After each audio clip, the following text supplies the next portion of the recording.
Good evening, everybody. Mm, uh, sorry. So this is Daniel Young, owner and founder of Adaptive Perspective. I believe it's my purpose, my calling to help you identify your dreams and help you reach your financial freedom destination and maintain it so that you can pass that wealth on to the next generation. I am attempting to talk a little lighter, a little softer, because I'm trying to get our kiddo in bed a little bit earlier tonight. And I'm hopefully, or at least I'm attempting to not talk that loud and keep her awake. So, oh, excuse me. Um, yeah, so this video, my goal is to continue to show you what I'm offering in our closed-end fund master list. Uh, Information, the consolidation of the data, the our funds that we own, how we filter all the data, and some recommendations based upon all the filtered data. Reminders, this is an unedited video. Who knows what you'll hear in the background as I film these in my house. I elected for raw video because I thought it was more authentic. I did not want to pre-record info and have it be sent off to who knows where, edited by somebody I don't know outside of meeting them on Fiverr, and honestly feeling faker. Um, I wanted raw video, no chance to really edit, really no chance to edit, but no chance to edit, and you get to see everything. I'd much rather be raw and completely transparent than anything else. So I'll be going over our financial investment strategy of using closed-end funds, or CEFs, instead of investing in single entity stocks. I'll demonstrate how we filter the data, trim that down into more manageable pieces, and offer some targets based on what we currently own, and attempt to offer you a suggestion on where to start if you don't currently own anything. Disclaimers. I am not a financial advisor. I am a financial strategist. The information contained in the video is provided on an as-is basis and does not represent personalized investment advice.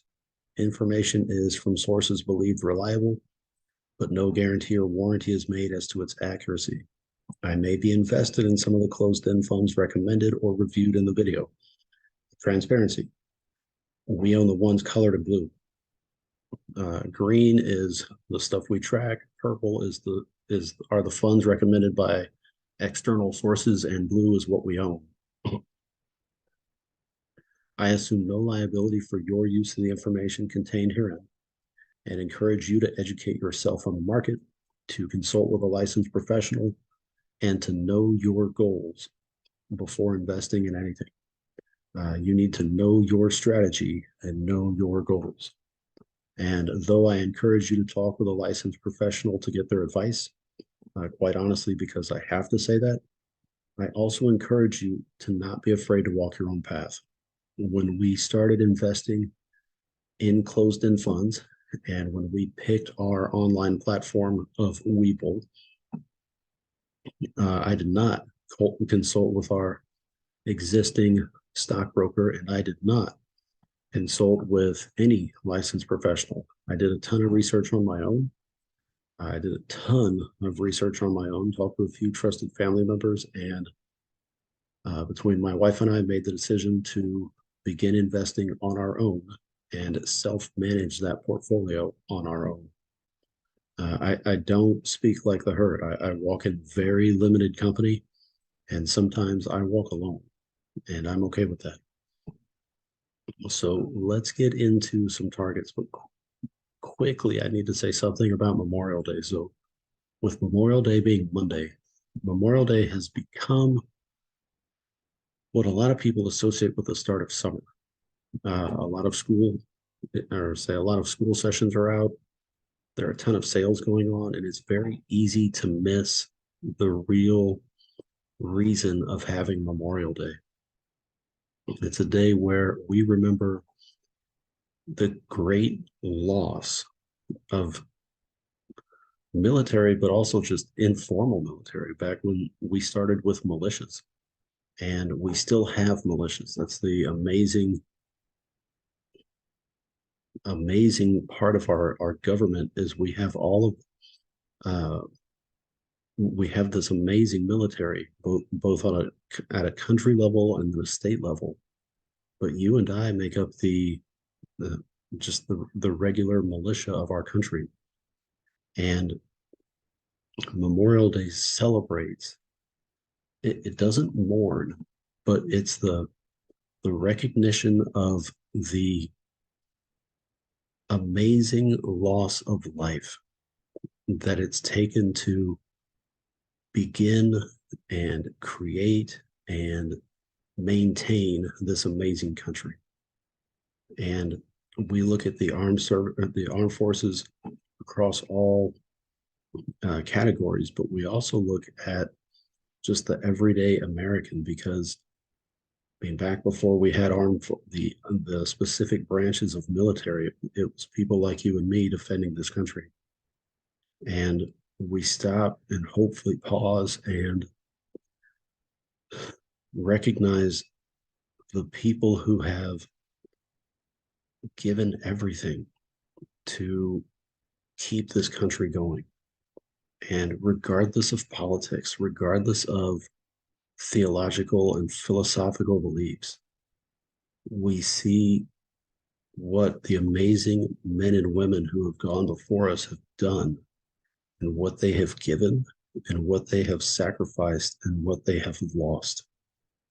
In order for us to be here and for me to make this video in the comfort of my own home and for you to watch this video wherever you are.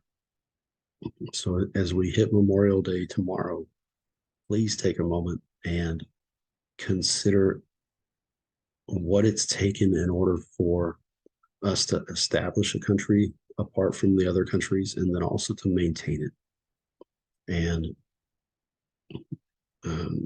you know as well as I do, our country's not perfect, but at the same time, it's a continual process, a continual want to improve. That we are, say, continually moving forward, and it's much like the stock market.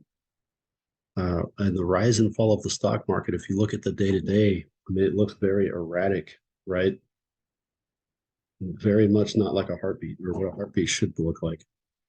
And if you look at the day to day turmoil of our country, you'll see the same fluctuations, even week to week, month to month.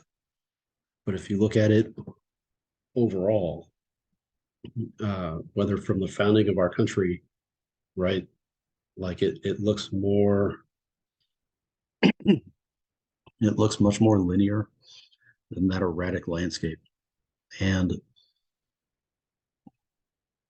I think overall, we're still making progress.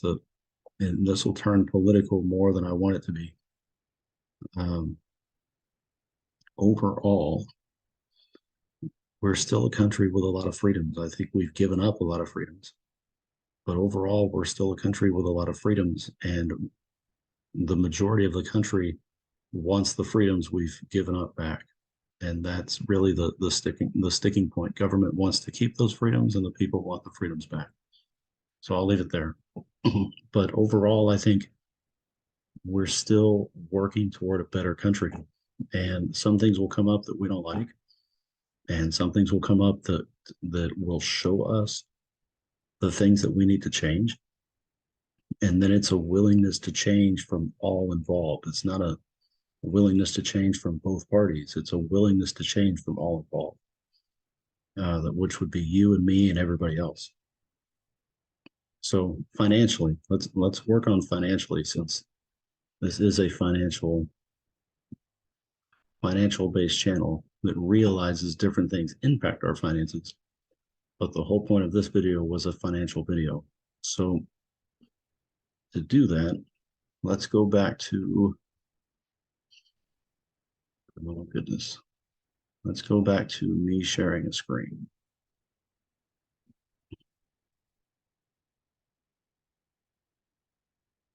So this is the tab off last week's closed-end fund picks. And to get to this week's, I have not sorted these yet. So we're looking at just the targets. So everything in green is what I track. Well, so I track everything that's color coded except not black. So if it's blue, we own it. If it's purple, it's recommended by somebody I trust. And if it's green, I track it because it's interesting. If it's white, I update it monthly. If it's grayed out, I update it monthly. Everything color coded differently gets updated every week. But since we're about to switch off to another month, I just updated everything. That's not what I want. Current. So when I buy things, I like to know what I currently own. Right. And then I put this little break at the top because once we figure out how much we can invest, then I have a starting point, and then we end up weeding everything out, and then I can make an easier calculation at the bottom. So the quickest way to sort is to sort out what's discounted and what's not.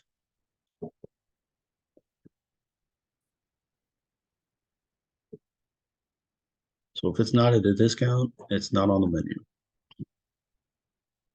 And for us, we're not buying anything that we don't currently own. But if I bought anything that we don't currently own, I would buy one thing. It just happens to be that one. So Cuba, we own that, and it's not Cuba country. It's just that's the acronym, but it's for companies that are on the Caribbean rim. Uh, Cuba pays well, so pending strategy. So which we'll get into maybe before this. So you closed-end funds sell at a discount to their overall net asset value, and the percentage is based upon, let's see, so current price, and then there's their net asset value, right? So it's current price divided by their current net asset value gives you the discount. Well, then minus one, but that's just the formula. But that gives you the discount. So you can buy closed-end funds for less than what they're worth. Versus if you buy, pick your single stock, Coca-Cola, Apple, Microsoft. If they ever ran out of shares, they could write you a share on a sticky note. They could just, like pull it out of thin air and hand you a new share, and it wouldn't have any impact on the total price for all the other outstanding shares they have. Closed-end funds operate on a closed system of closed shares, meaning there's only so many shares. So it really is a supply and demand system. So when the demand increases and the supply decreases, share price increases.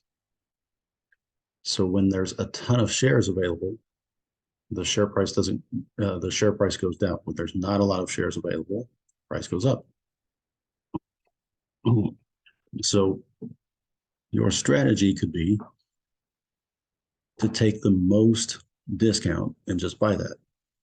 And in this case, it would work. Me personally, I mean, we own HFRO. I don't like it based on their appearance of action. One of the people I read loves it based on how they're investing, and I'm willing to take his advice over what I see and experience as a shareholder. Uh, that being said, it's not on my long-term hold list. It's on a short-term list. So we could buy an amazing discount and get a greater than 10% annual yield that pays monthly and get a dollar cost average. So when we bought it much higher. This is everything we own. So that's our annual, or that's our average share price based on where we bought, right? So 10.32 compared to 8.92, that's a significant difference. So we could buy 50 shares. I like buying in 50 shares. So we could buy 50 shares of HFRO at 8.92 and compare that to the 50 shares we already own, right? So our average is 10.32. Buying it at 8.92 would bring our average down so that if it went back up, which is the hope, right? But if it went back up, it would be easier to feel or be easier to gain profit on the shares. And then we would just collect the monthly dividend while that happened. So your other strategy, you could buy the yield.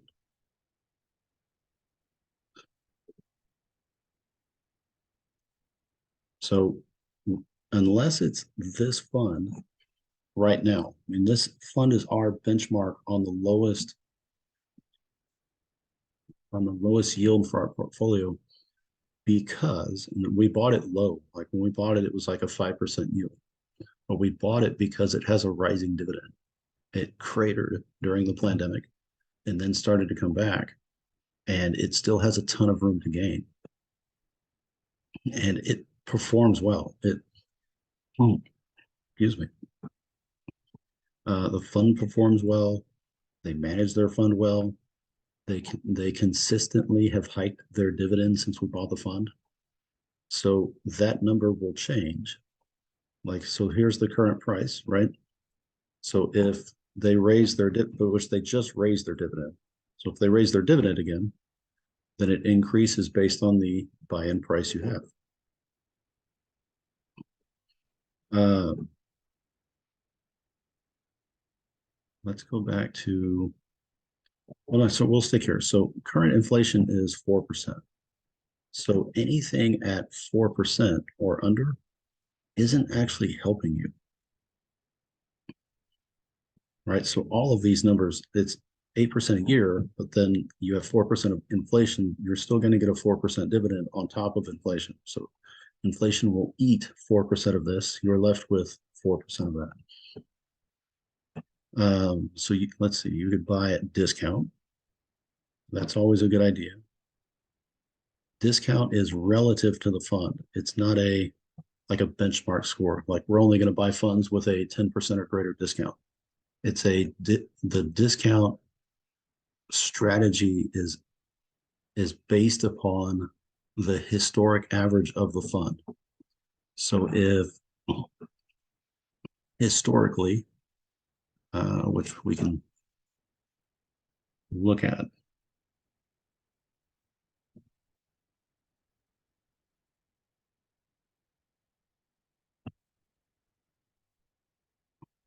so historically, this is, let's see, so 5 years, 23 to 18, it's been about negative 1.5, 1.4. It was bigger before then,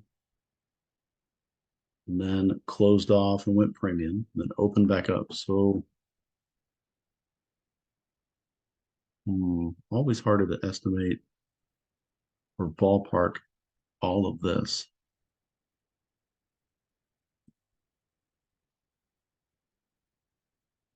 So maybe it was at like 0.7 overall all time.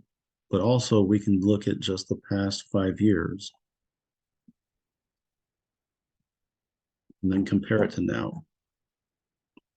So in the past 5 years, it's been similar to that. Currently, it's at that. So the general strategy is you want to buy, or what I would suggest you buy. You want to buy when the discount exceeds the historical discount, especially when that historical discount, or especially when the current discount is twice the historical discount. So picking up USA whenever it's at discount is a good deal. It's well managed. It's gained in value over time. It's consistently paid a dividend. All good things. Currently, it's got a greater discount than the 5-year average, which is still probably smaller than the overall historical average. But for us, it's an amazing dollar cost average move. So we bought USA at 8.34. Webull does not track data in this regard. Webull tracks share price not based on the additional dividends we receive. So Webull sees that number. But what happens when we get the automatic dividend reinvestment shares is it actually offsets that number. So without the additional shares, right, we have a 28% return on investment loss. With those shares, it mitigates that loss, but it also over time, honestly, it really it's almost like it brings down that number. But since that's our number, 8.34, compared to what it is now at 6, um, which this is the end of day closing price. It's not the after market closing price.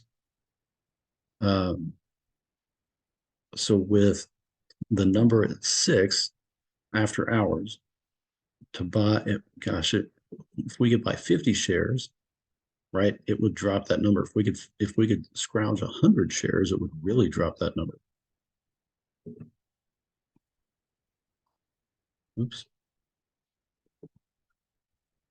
And so let's see. So you can play the discount game. Let's see. So DSL, I love the DSL bond fund. We look at, so at 5 years, it's been at 2.6, pretty choppy, but pretty consistent. Maybe a little more than 5%, so maybe 6. Currently, it's at 4.5, which is close, but it's not greater than its average. It's close to its average, but it's not greater than its average. So I could dollar cost average the buy, right? I could buy the discount, which there's greater discounts than this. I could buy the yield, which is amazing, or I could buy the dollar cost average, but it depends on your overall strategy. So let's rank these back. So if we bought a fund that we didn't have, I would buy RQI just because of what it owns. And it's well positioned to do what it's positioned well to do well. But I don't want to buy RQI right now because a lot of these are say some of those are just like space rentals, but with the office REIT situation not fully bottomed out, as tempting as that is to buy a new fund, I don't want to buy a new fund right now. Now, if you don't own a fund, every fund I offer today is a great place to start. But if you wanted to buy something that we don't own, that would be a pretty good place to start. So let's go to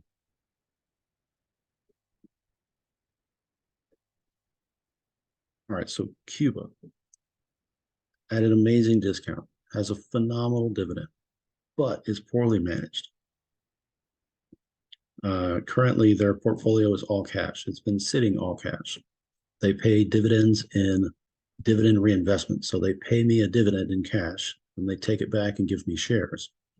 But the portfolio itself of the fund is straight cash. They're not invested in anything. So unless the money's sitting in a high yielding account, it's just sitting there and it's getting burned by inflation. It's not actually invested in anything else. There are people who like AOD just based on what's in the fund. In the long run, I'm not a fan of how it's gone.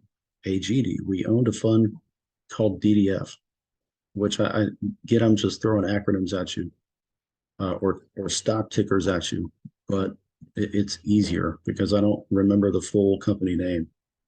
But we own this fund called DDF, like Dog Dog and Frog, DDF, but they got bought out by AGD.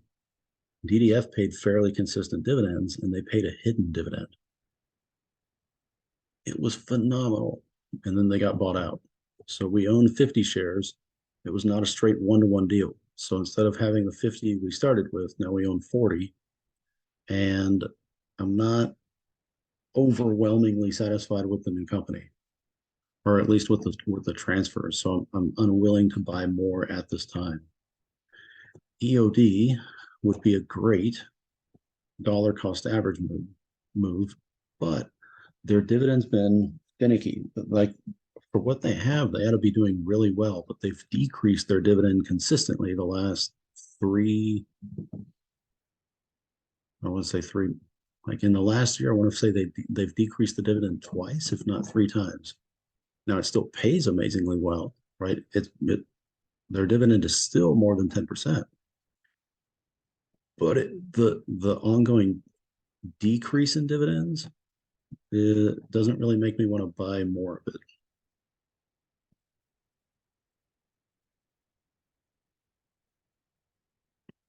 Preferreds with banks are having a rough time. Bond fund based on the Pacific Rim. Bond fund run by just a guru of bonds, but that's not in my targets at the moment. If we play discounts, excuse me,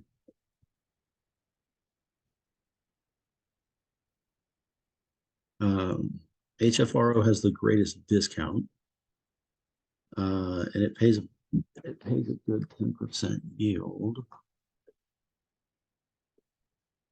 Easier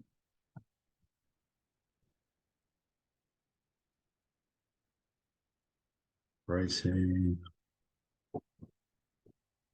So they haven't been around that long, right? So it really does look at just 5 years. So currently at 33, that's almost double of what it's been. That's a good discount. That's a significant discount. Um, all right. So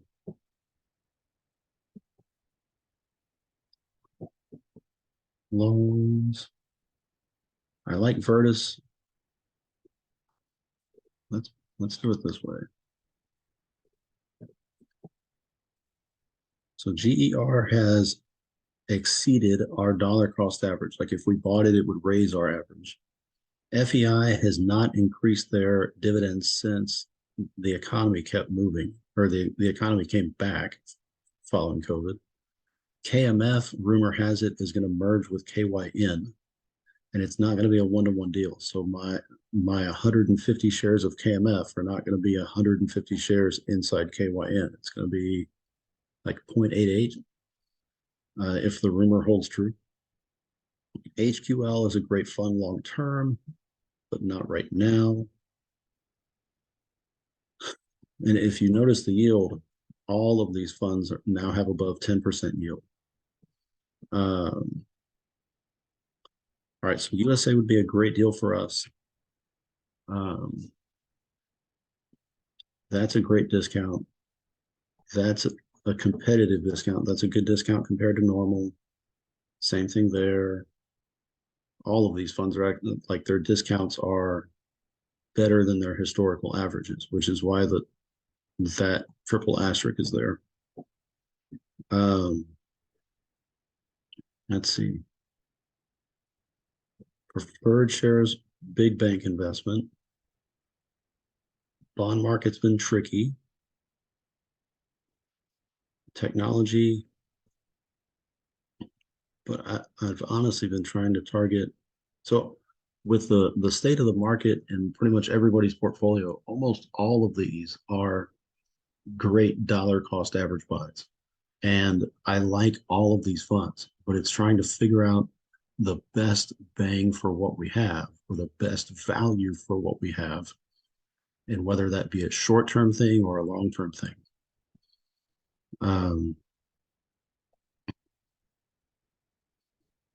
And that's Gosh, that's the hard part because I like them all. But if I'm trying to get monthly and consistent, USA I would keep just because of how significant the dollar cost average is. Like it's the fund that's lost the most percentage wise for us. So to pick it up when it's this low is a great deal. Uh, HFRO, one of the guys I trust, loves the fund despite my experience as a shareholder. It's a great DCA buy. KYN would be a DCA buy for us, but also it's a long term thing. Their dividend is still increasing, as is NML. FGB is all private equity and business development company financing. HGLB is similar to its sister company, um, structured a little bit differently. More more real estate, more utility. NBXG is next level, future based, broadband connection based, 5G based technology, which is my cat in the background, more than what we sold it or bought it at. ZTR. ZTR is a good thing. Like a heavy, like a third bond investment, and the bond market's been shaky.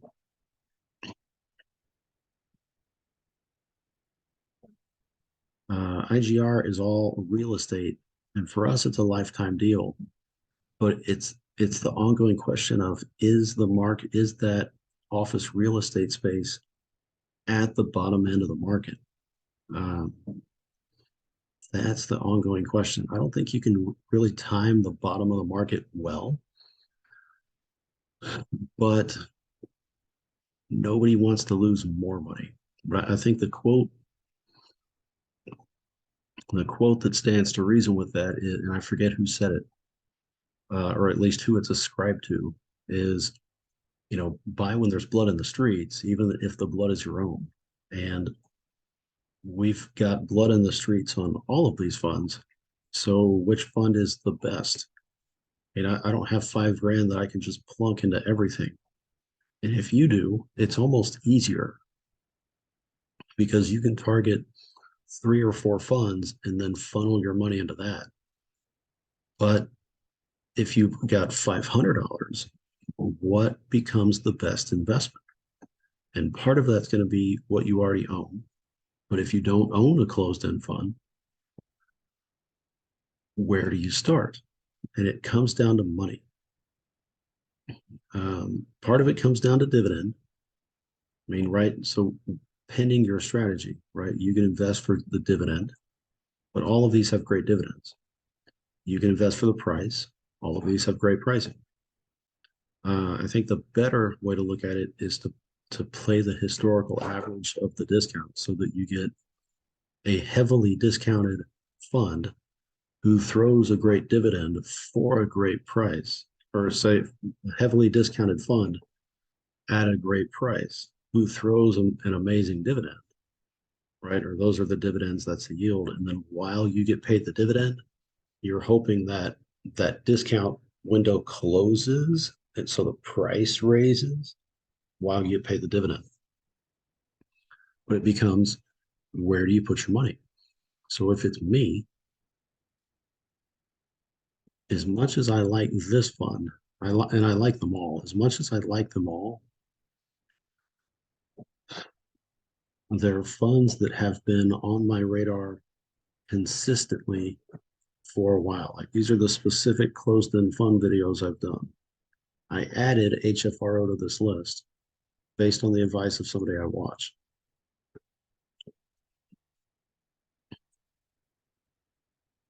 And as you look at these, you'll see some of the funds over and over and over again. So where I would go,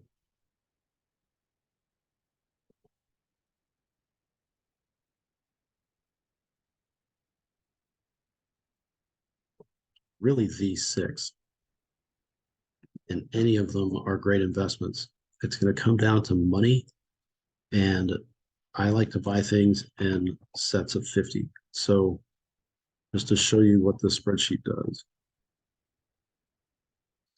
The, these are all of these cells are integrated so that whatever share number I put here, they're all it'll automatically factor it in. So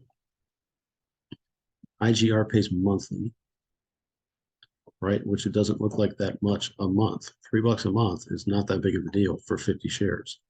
But on a year, you get 36. And then you look at that compared to the rest.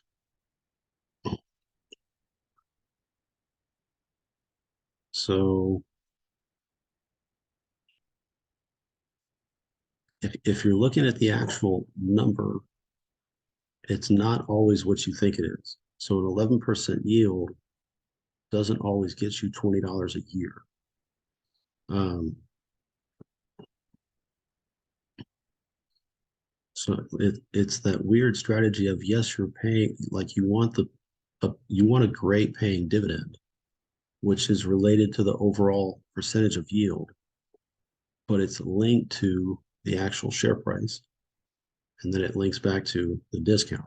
So if we're really going to fine tooth comb this,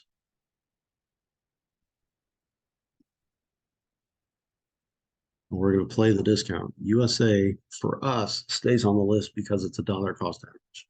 And they're all dollar cost average. That's not my point. USA is a phenomenal dollar cost average, as is IGR. NML is close for us. So let's look at its historical discount, right? Currently about 16.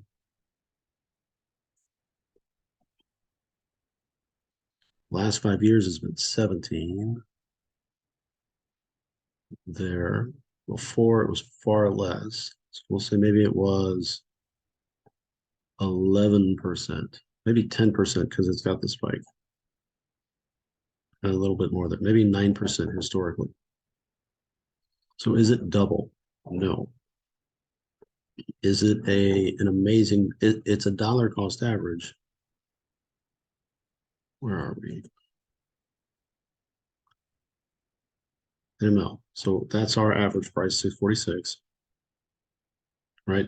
Like it's less, but it's not significantly less. As much as I like the fun, we can take it off. HFRO, we've already established that. USA is on track for the last 5 years. IGR currently at 12. Last 5 years has been 11. And outside of these couple of years, fairly consistent pricing.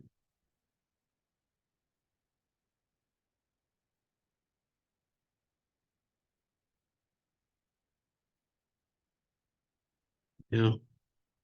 So that's kind of what it's been. That's kind of at its historical average. It's not double its historical average. Let's see. IGR, and that's the deal. They don't, this is not a dividend an automatic dividend reinvestment.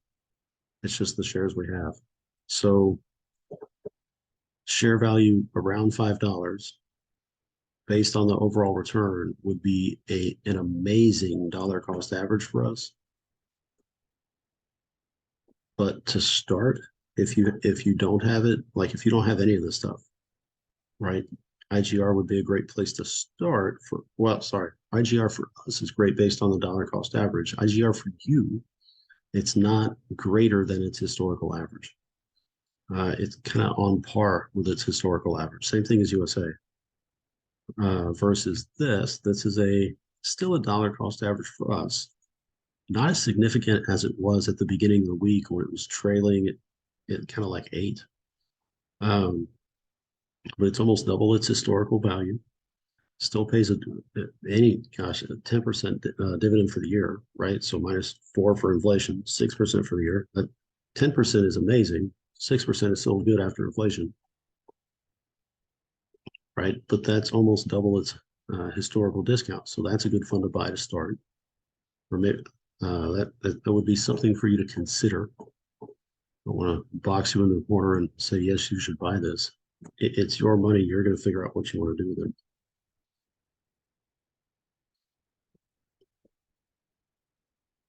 All right, FGB 17 and a half. This stuff I like. So look at this. So historical average, right? The last 5 years, 23 to 18,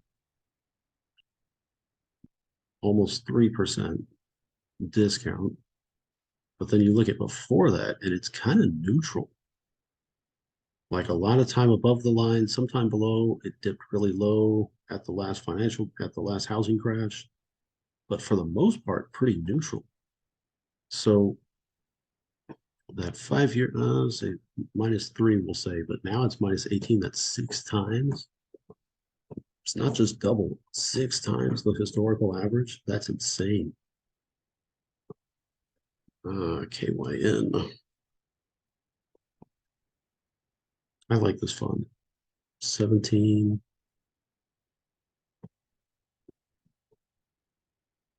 generally above the last 5 years. 23 to 18, it's been at -12. But if we look at where it has been, generally like well above. So you can almost say it's neutral from where it is to where it was. It would trend probably positive on premium. So KYN is another huge discount. So these for us would be DCA buys based on the discount. These would be really great contenders for you to consider if you were thinking about buying anything.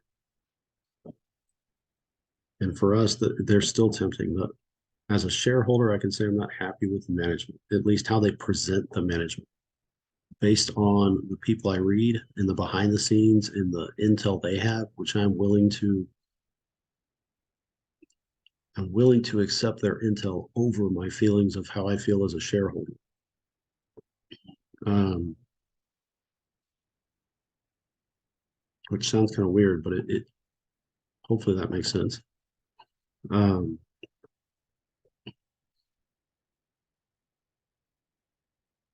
but even not, it's that real estate investment side of the market, depending on how their fund is invested into that. So is it the bottom of the market? I don't know. Is the fund going to go back down again? Probably. Are all of these funds going to go back down again? Probably. Looks like the Fed is going to continue to raise rates, which means all of these funds are going to drop a little. If the Fed raises rates again, all of these funds are going to drop again.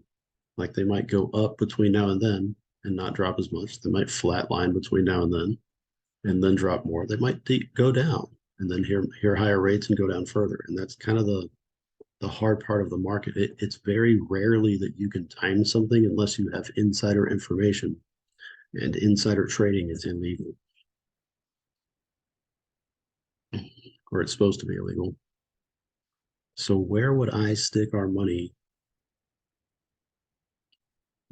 These have been my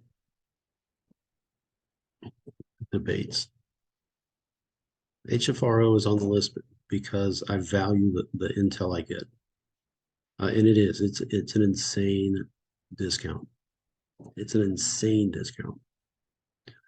Um, but if you look at the historic value of things, these three are insane discounts. FGB, so that's double of the normal, right? But it hadn't been around that long. That's 6 times its normal value. And that one's hard to calculate because it's generally in the premium. Um,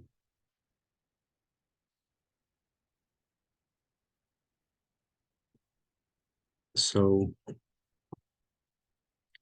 that's where like the DCA value of long term versus the insane historical discount. So since I'm not buying anything on Tuesday, I have a little more time to think about it. But for you, hopefully this helps give you more perspective on what you need to consider before you buy something. Hopefully it gives you more perspective on the overall closed-end fund system, using the closed-end fund corner of the market in order to help your investments. And yeah, hopefully you have a better idea of what you can spend and what is available to you to spend. And hopefully you have a much easier time picking funds than I do. Um, stop share, get back to this. So those are my top selections. Um, USA, IGR, KYN, FGB, and HFRO. If you like the content, consider subscribing to the channel and then head over to Facebook and join my group there called Navigate Your Finances. The link will be in the description. Very similar banner, very similar iconography. And then if you also want to head over to Pinterest, you can find my account there. Same idea, same banner, same iconography. Um, and the meme videos that I've started and I am continuing, the memes that I am reviewing are on that Pinterest page, and I do add to it. So in between this week and next week, hope you have a great Memorial Day. Hope you remember and are able to remember the real reason behind Memorial Day. And I wish you well in your investments. Remember, you're the captain of your ship. You have the power to change your life and financial future. Many people will offer to help you, but only you can make the choice to do it. Make it happen. Shock your world. Have a great week, everybody. This is Daniel Young signing off. I will see y'all on the next video. Bye-bye.